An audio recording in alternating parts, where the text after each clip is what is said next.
I moved into this flat about 3.5 years ago with a lot of my things but no furniture, and I just wanted it to feel like a home quickly.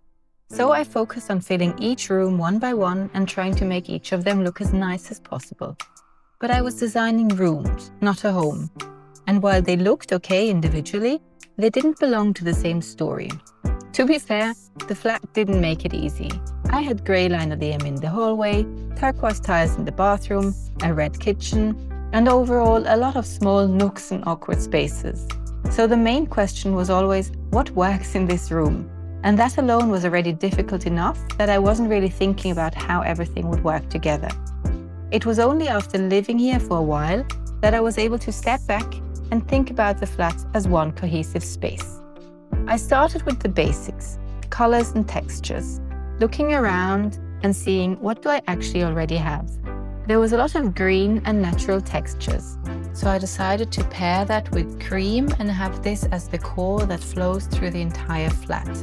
In the living room, I replaced the yellow chairs with a green and cream one, brought in a lighter cream rug, and switched the dark brown wooden table for a round marble one.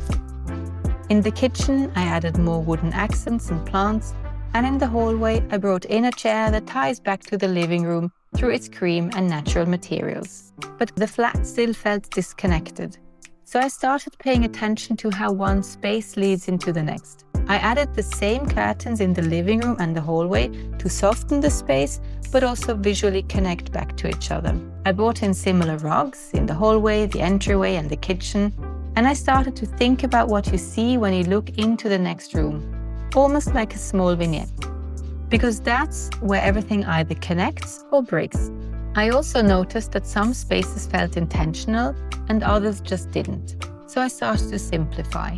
I removed my TV and replaced it with a beamer, so it's no longer the center of the room. And I switched to a portable screen that I can put away in the evenings. Finally, I also turned the staircase into a small nook instead of a space that just collects things. Spoiler alert, I'm actually already working on changing that again. But once things started to feel more intentional, the whole flat felt calmer and more tied together. It wasn't really about adding more, it was about making things work together. It feels a lot more cohesive now and a lot more welcoming, even though I'm still figuring things out. And I think that's part of it. It's not something you finish, it's something that evolves over time. Thank you so much for watching, and I'll see you in the next one.